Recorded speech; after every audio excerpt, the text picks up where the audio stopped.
Esto es un Jaguar I-Pace, un coche que tiene dos desafíos muy grandes por delante. Desde el punto de vista comercial, tiene el desafío de ser un rival relativamente parecido al Tesla Model X, un coche eléctrico muy brillante en casi todas sus facetas. Y desde el punto de vista conceptual, tiene el desafío de ser la punta del iceberg de una nueva generación de vehículos eléctricos, de coches con grandes baterías fabricados por grandes fabricantes, utilizando plataformas específicas para vehículos eléctricos y que tienen como propósito no resultar una especie de buena imitación de un coche convencional con algunas lagunas, sino un coche perfectamente comparable e incluso superior en todos los aspectos imaginables a un coche con motor de combustión.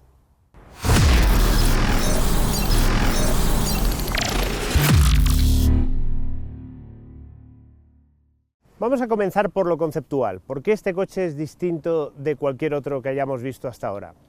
Tiene una longitud de 4,68 metros, pero tiene una enorme batalla de casi 3 metros de largo.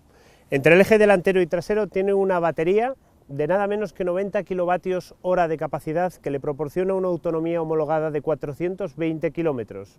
Tiene en el eje delantero un motor de 200 caballos y en el eje trasero otro motor eléctrico de 200 caballos, de manera que en total tiene 400 caballos de potencia. Y como son motores eléctricos y dan el par justo desde 0 revoluciones por minuto, a pesar de que pesa 2.200 y pico kilos, es capaz de acelerar de 0 a 100 km por hora en solamente 4,8 segundos.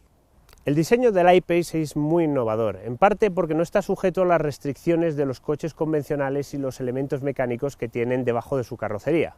Por ejemplo, debajo del capó delantero del I-Pace hay un maletero.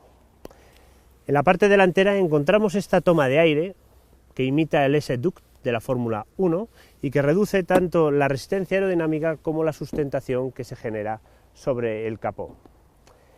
En el lateral, por supuesto, tenemos un puerto de carga para recargar. Esto es un coche eléctrico que cuenta con una toma Mennekes y además cuenta con una toma de carga en corriente continua y es capaz de cargar el coche hasta a 150 kilovatios de potencia, lo cual significa que cuando haya cargadores disponibles de este tipo en España, va a ser posible llenar completamente la batería en poco más de media hora. En esta versión First Edition tenemos un techo de cristal inmenso, probablemente uno de los mejores techos de cristal del mercado, no solo por sus dimensiones, sino porque además tiene un recubrimiento que es perfectamente capaz de filtrar la luz del sol por fuerte que esté pegando el sol. Los tiradores también son muy atractivos, van enrasados en la carrocería para reducir la resistencia aerodinámica y además, seamos sinceros, quedan muy cucos. Esta versión First Edition viene con llantas de 20 pulgadas de diámetro, y creo que son la opción correcta, porque aunque existe una opción de 22 pulgadas de diámetro, es probable que con ella el coche se vuelva bastante menos confortable. En la parte trasera los motivos aerodinámicos se siguen repitiendo. Por ejemplo, tenemos este spoiler tan atractivo y que además sirve también para reducir la resistencia aerodinámica, o este difusor tan pronunciado en la parte inferior. Además, como os había dicho, el packaging de estos coches eléctricos permite ofrecer un montón de espacio en el interior. Este coche solo mide 4,68 metros de largo, pero fijaros qué maletero más amplio ofrece. Por dentro, la idea que os he comentado antes en el exterior continúa. El interior del I-Pace está muy bien aprovechado, ofrece mucha habitabilidad para la longitud del coche. Otro detalle que está muy bien resuelto es que a pesar de que debajo del habitáculo llevamos la batería, de manera que esto hace que el coche sea artificialmente más alto que un coche convencional, entre comillas, detalles como el techo de cristal que os comenté antes generan una sensación de amplitud muy grande en el interior. El puesto de conducción es magnífico. La primera sensación que tienes cada vez que te montas en el coche y te sientas en estos asientos y coges este volante también ubicado es de pensar qué coche más confortable. Y en cuanto a los materiales, sobre todo en esta versión First Edition, que tiene detalles como este magnífico acabado en alcántara en el techo, hay que admitir que la terminación es impecable. Y si tuviéramos que ponerle algunas pegas, podríamos decir que, por ejemplo, la instrumentación, si bien es electrónica, no alcanza el grado de sofisticación de la instrumentación Virtual Cockpit, por ejemplo, del grupo Volkswagen. Y hay que reconocer que el sistema multimedia puede resultar un poco difícil de aprender a manejar de vez en cuando. Especialmente esta pantalla táctil y estos mandos táctiles que hay en la parte inferior, que sirven para controlar la climatización, la calefacción de los asientos, pero también otras funciones, y que de vez en cuando tengo la sensación de que he aprendido a utilizar y siempre consiguen sorprenderme con algún menú nuevo que no había descubierto. En cuanto a la conducción, como ocurre con todos los eléctricos, es muy sencilla.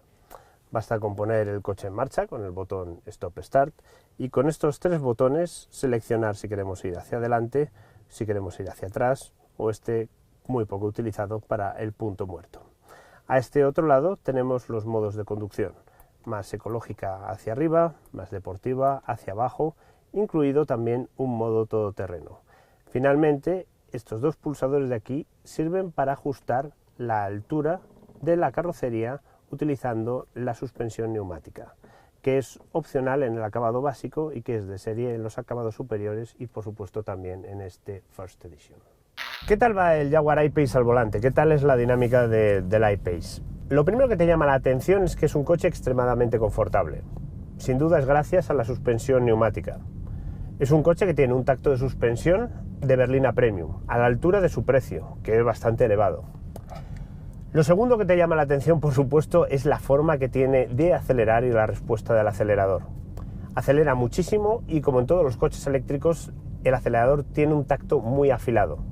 Además, gracias a que cuando sueltas el acelerador retiene bastante, sin embargo lo hace con suficiente suavidad como para no agitar a los pasajeros, casi nunca tienes que tocar el pedal del freno. Y eso es una noticia fantástica porque hay que admitir que el tacto del pedal del freno es un poco mejorable. Para que me entendáis, en lugar de tener un tacto sólido y duro, como el de un pedal de competición, es un poco más parecido a pisar una bolsa llena de garbanzos. Tiene un tacto granuloso, un pelín desagradable. Y en ese aspecto sí creo que Jaguar se podía haber esforzado un poquito más. El tacto de la dirección es bastante bueno hasta que llegas al límite de adherencia y solamente es en ese punto cuando empiezas a ser consciente de que estás conduciendo un coche de 2,2 toneladas, porque durante todo el tiempo no existe ni balanceo, ni dificultad para acelerar o para pararse o para entrar en las curvas que te haga pensar que estás conduciendo un coche tan pesado. Por supuesto, el aplomo es fantástico en todas las condiciones.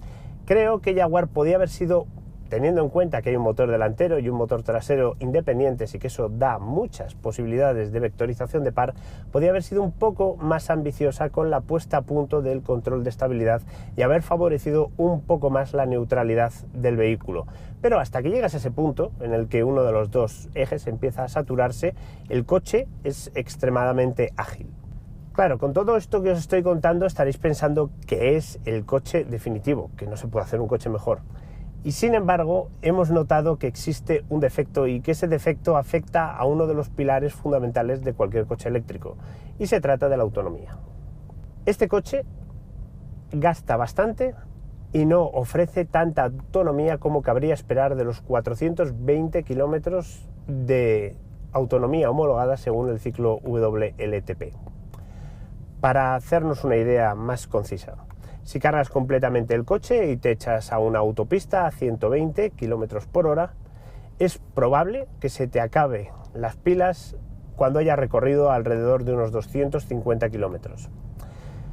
Si combinas eso con el estado de la red de cargadores rápidos actual que hay en España, que es prácticamente inexistente, tienes como resultado un coche que, a pesar de tener una batería de 90 kWh de capacidad, que es no inmensa, pero sí de las más grandes del mercado, no te permite viajar con desahogo, porque en cuanto recorres cierta distancia, ves que la autonomía está cayendo bastante deprisa.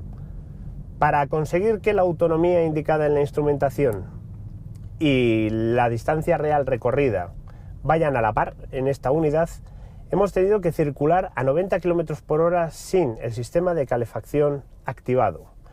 Y hemos llegado al punto de pensar, sospechamos, que esta unidad en concreto tiene algún tipo de problema en su batería. De manera que, aunque estamos bastante convencidos de que el consumo de este I-Pace es su talón de Aquiles y que su autonomía no es muy brillante, también es cierto que queremos coger otra unidad para comprobar si se trata de un problema puntual de este coche o si se trata de algo que afecta a todo el modelo. Actualmente en España no existe ningún cargador rápido que sea capaz de recargar la batería de este I-Pace a 150 kilovatios de potencia, que es la potencia máxima a la que se puede cargar. En conclusión, muchos verán a este I-Pace como una especie de rival del Tesla Model X, a pesar de que ni el estilo ni las dimensiones se parecen mucho. Pero bueno, tiene una potencia parecida y tiene una batería de una capacidad parecida. En realidad, yo creo que este I-Pace es más bien una especie de BMW i3 gigantesco y bastante más caro. No ofrece las cualidades prácticas que es capaz de ofrecer un Tesla Model X, pero a cambio creo que ofrece las cualidades estéticas y, por decirlo de alguna forma, subjetivas, que sí puede ofrecer un modelo como el i3. Es un coche eléctrico, innovador, bonito, estético, con buenas prestaciones, y sí, es cierto que desde el punto de vista de cuadrar el círculo, de ser perfecto, debería ofrecer más autonomía. Creo que lo que ocurre es que el comprador de un I-Pace probablemente no va a echar de menos esa autonomía, porque a diferencia de un Model X no se va a comprar el coche con la vista puesta en hacer de forma sistemática viajes de 500 o más kilómetros, porque si las autonomías que nos está dando este coche son las autonomías que están dando todos los I-Pace, realizar esa clase de viajes puede resultar bastante, no diré traumático, pero sí extenuante por la cantidad de veces que tienes que recargar, etc. No obstante, como vehículo, sin tener en cuenta que es eléctrico y dejando a un lado la autonomía y pasando un poco por alto el hecho de que pesa 2,2 toneladas y que cuando la aceleración lateral es lo suficientemente grande empiezas a notar nítidamente que las pesa, es un coche estupendo, fantástico. Y la única pega que se le puede poner es que desgraciadamente resulte bastante caro. Si os ha gustado este vídeo y queréis ver más vídeos como este y estar al corriente de todas las novedades del mundo del automóvil, no os olvidéis de suscribiros. Y como siempre, muchísimas gracias por vernos.